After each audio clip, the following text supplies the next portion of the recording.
Thank you very much for that lovely introduction, Crisis. I know I've got some major shoes to fill with Skinny. Well, not getting relegated, actually getting promoted, if you will, to Division One on the Thursday. So, like Crisis said, the teams that do qualify will be playing again on Thursday for some more points, and top four will earn themselves a little bit more sweet loot as well. So in here, ladies and gentlemen, we have got Capital versus Egrilz. Egrilz are on blue, Capital are on red. Disconcur, blue team have the first ban on Towers of Doom. How do you think this one's going to unfold? All right, so traditionally on Towers of Doom, we do see early bans on characters like Dahaka. Believe it or not, Lost Vikings has actually in the HGC Crucible made an appearance here on Towers of Doom. So potentially team characters like Lost Viking, Abatha, those sort of global presence heroes. But the big hero that's been banned out a lot at the moment is actually a Nubarak. He's just considered quite strong at the moment because we're in the new hot 2.0 meta, and it's just proving to the moon. But there you go. So I didn't say Falstad, but he is a global hero. So choosing to remove that, to keep that away from the other team, to stop them from sort of getting that bottom order pickup when you've got those sort of three selections going on. So yeah, that global pressure really does come into play on Towers of Doom. Very, very choke point centric as well. Obviously, you have to get those towers to do damage to your team. Sometimes the map can drag on a little bit depending on the skill gap between the teams, but we'll just see what the Capital guys ban out here. I think it might even be another global pressure hero, like you said, Disco, but we'll just have to see. With 20 seconds ticking down, we know that the teams in this region love to chunk away that ban clock. But in terms of picking, if you ban Falstad, who would you pick first? You're essentially saying the other team, look, you have to remove Dahaka from this list here, or give us a Nubarak, or vice versa. If you do ban a Nubarak, it gives us access to Dahaka. That's probably what I would like to see. So there's the Dahaka ban. It opens up now for Egrilz to grab a Nubarak, and that puts a lot of pressure on the enemy line, back line, without them actually ever picking anything, just knowing that the enemy team has access to a Nubarak. But if they don't go for that, it still has options like Greymane on the field. His Gilnean Cocktail build can be strong poking mechanic on this map, prevent the team from grabbing the shrines, grabbing the altars, I should say. And that's really going to put a lot of pressure for the enemy team to put many people on spot. But look at that, a Nubarak first pick. Someone's been doing his research. Definitely. So you called it, Disco. That's why you are in the analyst chair tonight. So Nubarak first pick for the Egrilz. What will the count be here for the Capital guys? Now, Nubarak, a lot of spell armor, so they'll be looking to get right up and dirty with him. A lot of physical damage, like you said. That Greymane does come into play a bit, and not only Gilnean Cocktail, people like to go for the physical attack build as well, just get that hunger in, and often go for the throat. But if they don't get another solid rank with the Nubarak, I think that almost definitely they'll be going for the throat as opposed to the Cursed Bullet. And there we see Malfurion and Valor being locked in for Team Capital. Pretty much another big solid set of picks there. Malfurion, obviously really strong healer at the moment. His Twilight Dreams is still greatly impactful, especially against someone like Nubarak. Nubarak's going to dive the backline, and Malfurion's got a response. He can stop the enemy team overrunning, or if a Nubarak sort of goes in too early, he can actually lock down a Nubarak as well. So a couple of great options there. And Valor's always good. She's always good, Kit Fox. Definitely can attest that multi-shot just gets so much value. I mean, the ability to wave clear and physically burst down a single target is it's so strong on one of your AD carries. And Valor, almost a bread and butter pick here in the region, in every region. Just goes with 10 seconds ticking down. Now Gul'dan being picked there with a Nubarak. I like that one. I like the wave clear. I like the pressure he can put on the points, and Oriel to complement that as well. Well, I would almost say Gul'dan's a bit of a not so much interesting pick, but something that I wouldn't have seen. But it definitely has to be paired with the Oriel. Gul'dan's a great option for generating hope for her. So she's going to be able to get a lot of heals, a massive amount of heals off. And that's the option there. So Oriel and Gul'dan, you're going to be paired up a lot. Combined with the Nubarak diving to the back line, followed up with the Gul'dan AoE pressure and the heals from Oriel. It's just a strong kaboom sort of composition already, and Oriel does keep the lineup pretty standard. Going to the second round of bans now, looking at what the enemy team have. Red side, It's believed that was Capital, wasn't red side was Capital, blue side was Egrilz. Capital need to remove. So I'm looking at. I mean, they're actually both in pretty good positions here. They could go so many different ways. With the Gul'dan picked up and the Anubarak, I'm not sure what way they want to go. Actually, they got good wave clear, good dive. I think they do need something for a back line. So sorry, back line. Sorry, solo lane is what I'm trying to say there. Sonya is still on the board, so that could be picked up. So that's something that we could actually see banned out. They decided to go for the variant instead. Interesting ban there because they still haven't picked up a tank. So they're banning out options that they might have to go into themselves. Yeah, probably another tank ban here. Possibly Sonya, maybe the Arthas for the Towers of Doom is a potential option. Dibbles as well. I mean, he gets great value. Doesn't matter what map you pick Diablo on, he always pays off.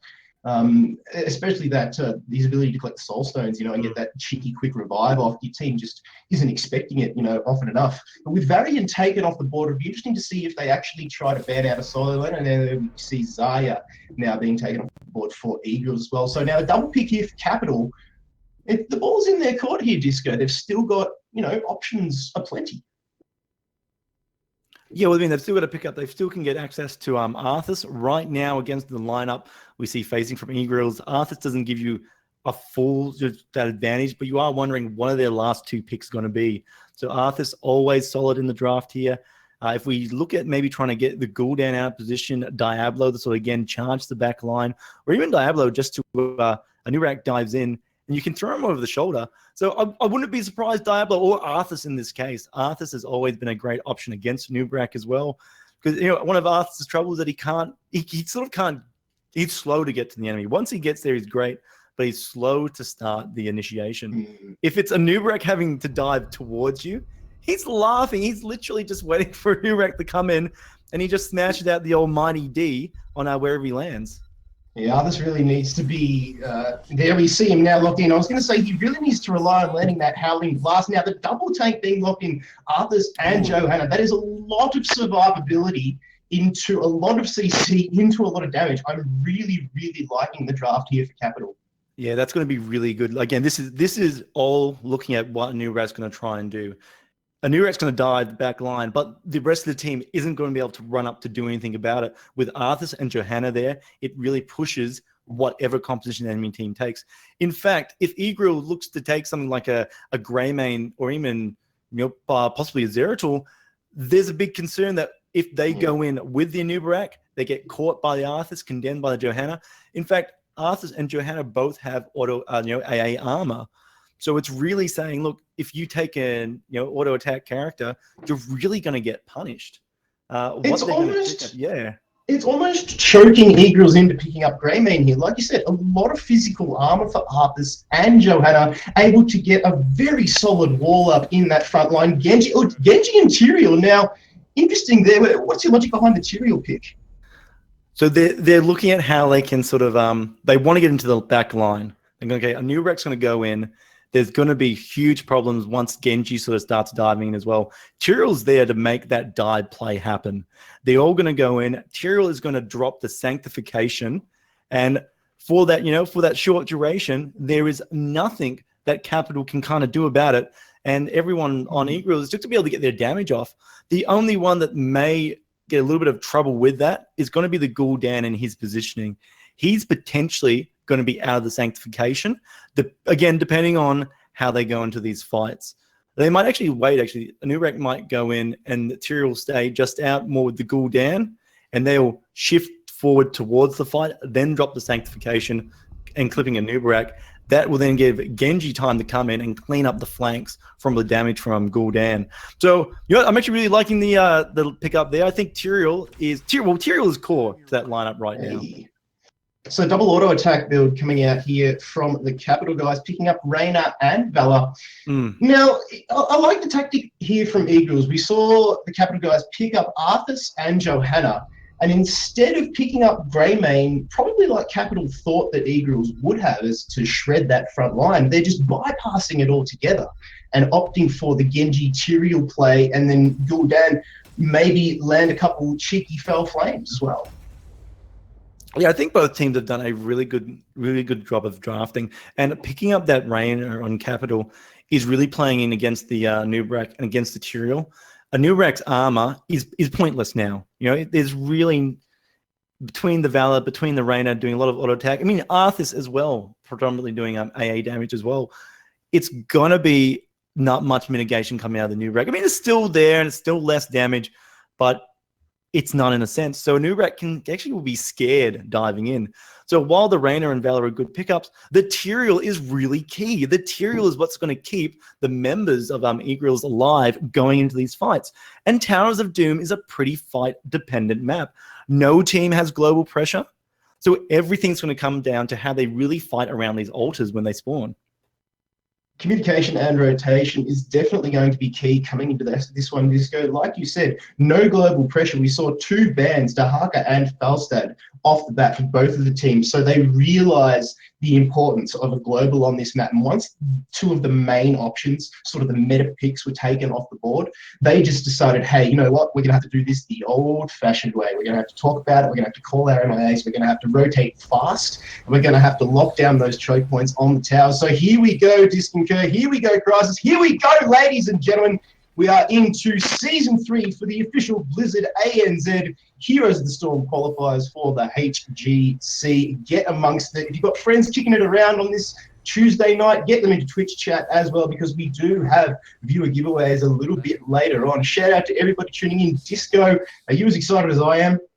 Oh, man, I am pumped. I mean, we are in the game right now. It is Egrilz running a great dive lineup. Is it going to be strong enough to come up against the heavy poke composition of Capital? I don't know, but we are both about to find out. So Malfurion went down the bottom there, just a little bit of miscommunication. Rainer hasn't picked up a talent here. The engage is going on in the midsection already. Johanna getting off a cheeky condemn. But both of these two teams just realizing that it was just a little bit of a tit for tat. No full commit on any engage here. Fergie on the Arthas caught Stephanie in the Arthas, the Arthas AOE there, but with Genji, just able to DOA. It's almost for naught. All right, well, this is a little bit of a interesting early open here. Normally you get like a 1-1, sorry, a 1-2-2 or a 1, say like 3-1 go on this map. They've actually opted for 3 people down in the bottom lane. So if you see what Gul'dan has picked up, level 1, he's actually picked up Pursuit of Flame.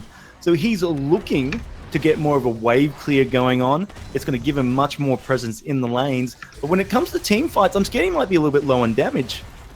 Arthas needs to be careful here because he's taking a lot of damage from Gul'dan and Oriel. Bianca doing a great job there on the Anubarak just to stun the auto-attacking Sovereign on Rainer there. Not a lot of action going on the map. Stephanie takes a fair bit of damage, is forced to retreat from Slaw on the Valor. Slaw able to get a lot of poke damage onto Genji. And if Genji's not going Shuriken build, no, she's going for the dash, swift as the wind. I dare say Slaw has the upper hand in this engage. Yeah, definitely. He's got the it's just gonna be able to set that out. It's a bit of a neutral aspect at the moment, to be honest. It's just each team is more concerned about trying to get their respective lanes pushed. But Egrilz, they're on the upper hand right now. They've actually got both the top and bottom lanes pushed in their favor, which means when they rotate out to get these altars, it's more pressure on the towers. The towers are going to be out of ammo. And when we come out of this altar phase, they're going to maybe be able to punish the structures. Because something that's interesting about Towers of Doom is that there's no experience for the objective like there is on a lot of other maps.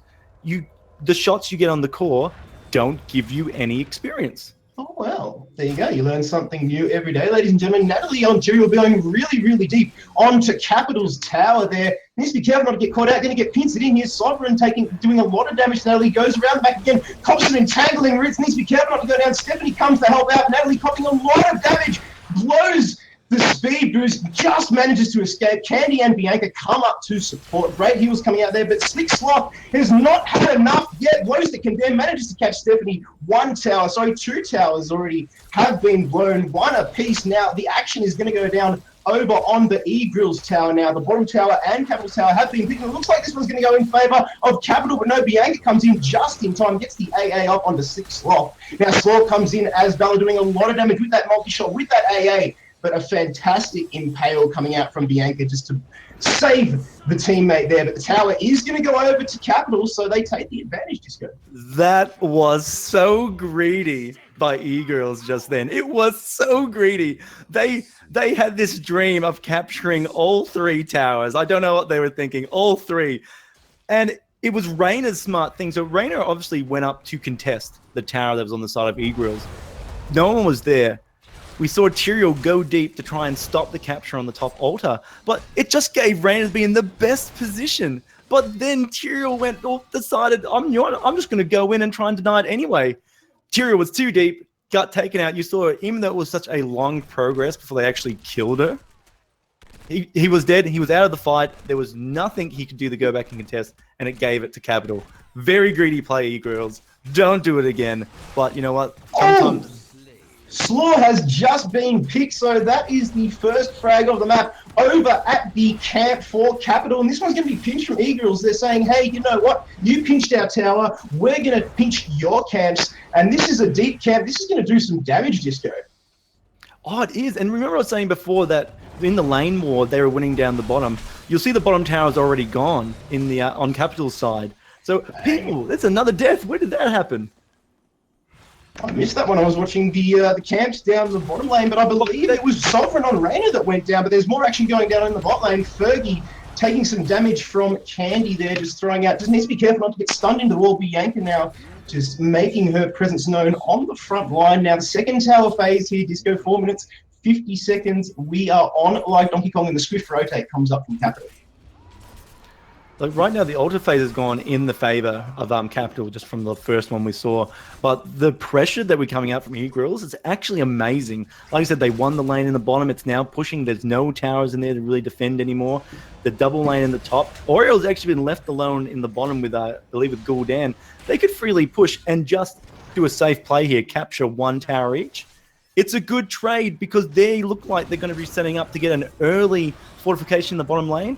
People say that on Towers of Doom, the sieging isn't very good. You know, you shouldn't really, sieging is important, but it's not priority. It's still experience, and if you're the ones in experienced lead, you can really start to snowball out the games.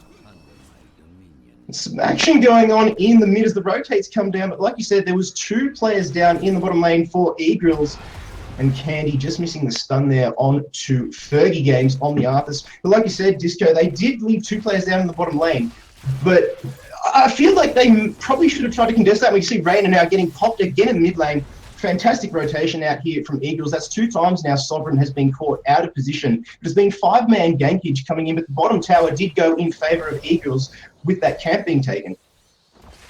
All right, I really like this play right now. Look at that. They're going to flank the back line here. Cocoon was picked up for a new rack. He's locked in one of the members. The team swarms now. Kit Fox, look at this. This is going to be a pick. Fergie Games on Arthas does not have a lot of mobility. Has some survivability, but when you've got a 5-man wombo combo in your grill, there's really not much you can do about it. See you later, son. But they are behind on the board still, are the Egrilz. They've got the ganking potential, but they just really don't have the point control here at the moment. They do have level advantage, though. Capital still yet to hit level 10. 6 slots with a little bit of a DC issue there. But that bottom tower still in favor of the Egrilz, Disco. Something I was actually really like to highlight right now, I've just noticed it. We've got Tyrael who's actually picked up Judgment instead of Sanctification. Now, the difference there is that Sanctification would allow more of their heroes to play, but survive. But the Gul'dan was the weird one here. Like, well, Gul'dan's not really going to be in the fight. And while Genji is a bit of a diver, he's sort of like more like a get in, get damage done, and retreat, unlike Greymane who can sort of stick around in the fight. So have a look at bottom lane, Disco. They're trying to force in the camp to get some cheeky damage off again, but fantastic defense coming out from Capital. Gul'dan able to do a lot of poke damage. Sorry to cut you off there, but those camps were knocking on the door of the base for Capital. Egrilz nearly brought that one back. They are still behind, but now they've got map control. With that bottom tower in their favor, now Cocoon comes out again from Bianca. The hatred goes in from Slaw. Sorry, it was the Rain of Vengeance coming in with the stun. Didn't really pay off. Now Bianca's caught out of position here. Fantastic roots coming from Wolfblade. Fergie Game's doing a lot of damage. Burrow away. Fergie needs to be careful. In comes Stephanie with the Genji trying to dash in. Shuriken unable to pick up the kill. And Gul'dan, just so much damage is able to be pumped out at range. Another tower, though, in favor of Egrilz. They've brought this one back, Disco, and they've pinched the lead. They are playing this game really well. There's so many things that, this, let's say in the Hero of the Storm, there's a lot of times where you can't really make, like, there's the right play and there's the wrong play, but so often Egrilz in this game alone, we've seen them have options. And I would say it's almost a thing you don't get that a lot in Hero of the Storm, unless the options are be safe or risk kill. They're not. They can go, well, we could have pushed some towers and structures, or we could kill in the bottom lane. We're going to lock this tower down, and it's a smart play. It's really hard to keep more than 4 towers in this game. By just trying to lock down or hold down that bottom one, they got a bunch of kills. They almost got some free shots on the core. They've managed to make these really awkward situations where, hey, Capital, you got to be all in the bottom lane, or we're going to do something. And so they're forcing these awkward 5v4 fights while Johanna is off in the top lane trying to get something done. Well, speaking of top lane, Disco, Tyrael's up there now, and it looks like the camps are going to be picked up for, I was going to say both of these two teams, but it looks like Capital are just going to be the ones to pick them up. Egrilz deciding against it, scouting drone coming out now from Malfurion, and Bianca has been spotted in the bushes there, and they're going to force the engage. Slickslot comes in, but the Horrify comes out from Gul'dan. Fantastic play. Fergie Games, this place gets cocooned now. Oh, cop that. But Burrow comes into the Impale. Johanna is going to fall now as well. She goes pop. Stephanie doing a lot of damage, but Gul'dan has gone down. It's a 1-for-2 pick in the favor of Egrilz. They did get Johanna and Valor, but the fight is still going on. Sovereign now has forced his AoE, his auto heal to be popped. Fergie Games 2 deep, goes down, as does Reyna. Malfurion, the only one left. Wolfblade drops the roots. It's not going to be enough. Bianca trying her best to body block. Is Wolfblade going to get away? No, the Impale. GG, that is a team wipe. Well done to Egrilz. They took the map advantage, and they have just rattled Capital here. Oh, that is okay. So this is understanding your team composition perfectly. Egrilz just then. So we talked a little bit that Sanct was going to come. Judgment's been picked instead. It's worked out 1,000 times better for him. You saw in that fight. Now I thought it was a little bit of a maybe it was a bit of a bait by Bianca on Nubarak. So Nubarak got saw in the bush by the scanning drone. She didn't respond. She stayed there. We saw our Capital rotate to try and get a quick pick, but then Tyrael dives, and first off we see a great Horrify come out of Gul'dan, spread the enemy team everywhere, and then Judgment on Valor, so she doesn't get to play. Thanks for signing up, Capital, but you don't get to play today. So they're trying to finish the bottom tower again after taking the mid one, but it was quickly taken back by Capital, who came up on the respawn. Slicksloth trying again to engage. The roots didn't manage to connect from Wolf Mode, and they're just going to disengage, I think, disconcur. Are they going to go for the camps? I believe so. Scouting drone goes up. They did spot Stephanie in the mid lane. Fergie Games is now creating a zoning effect and going to give this camp safely over to Capital. But the Egrilz, they're hovering. Bianca on a Nubarak, just sniffing around. Yeah, they know they're there, but they're waiting to see if Capital's going to try and split up or something. There's a lot of pressure in the top lane right now that are all thanks to Tyrael, just pushing those, pushing the mobs, getting the towers down. They're now pushing into the fort. And that's something that's going to be on the back of Capital's mind. They have to respond to that somehow. But Tyrael's moved down now, so if they do, like just happened now, they just took the fortification again. And they're leaving that bottom tower alone, Disco. They realize that Capital, they need to jump on any tower that they can. Every single tower counts them, because Egrilz, this is their game to lose at the moment. They can take this tower. If they win this fight, they'll get 3 towers and a boss, and that'll be pretty much GG. So we can see, basically it's going to come down to this fight. Now, the Condemn doesn't really connect from 6 slot on Johanna, so a little bit disappointing there. Natalie taking a lot of damage. The shield does come out. He needs to be careful. The Judgment. In comes the Hyperion into the Rain of Vengeance. There's the Judgment on the floor. He's going to go down. Well done there. Well done, Tyrael. He gets popped now. He's going to go kaboom. Deal some damage to Fergie Games. Picks him up as well. Slickslot needs to be careful. The boss has been aggroed. Baron Rivendare nearly... sorry, it's not Rivendare. It's the Headless Horseman. Nearly taking down Johanna. but Gildan makes sure of that. So they lost the team fight, Disco. They lost one tower. They've lost the second tower. Now Tyrael Candy is going down to, sorry, Oriel going down to that bottom lane to take that bottom tower. If they take boss, this is over. Yeah, and they've got the time to do it. It's but do they have the manpower? So I don't know if they have the HP. Good, yeah, I don't think they're going to do it. They got the time, but not the manpower. Look, that was a tough position there, right? Capital, look, they knew they had to defend one altar, hands down. 100% had to defend one altar. But I think they tried to force a fight that they had no reason to try and force. I mean, they went, okay, Gul'dan's, he's preoccupied, but they were a couple levels up. They're a talent level up. It's like, oh, geez, you know, what are you guys doing? You should have just doubled, a quad down on the altar and taken it. But look, they're going to lose the game now because they have to deal with the bottom lane.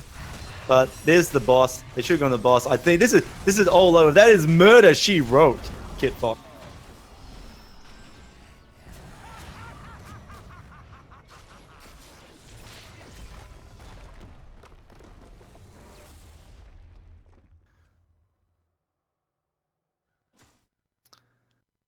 And there we have it, Kit Fox. Egrilz. I did not know anything about this team going into tonight. And I have to say that they are on point. Their banning is on point. Their hero composition is on point.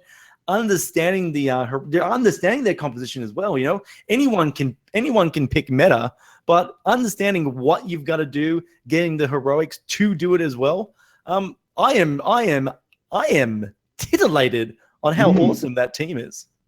They responded very, very well in the draft. They did pick a Nubarak. Like, on paper, I really would have given that one to Capital. They had the solid front line, but it was responded to extremely well from Egrilz. With the Judgment, that completed their dive comp with the Genji, with the Nubarak, with everybody able to dunk onto that Valor on the back line, because as soon as they took down Slaw and Sovereign, there was just no damage coming out for Capital at all. So they prioritized targets and collapsed on them so well. 14 kills, 214. But Disco, I think we need to pick ourselves an MVP.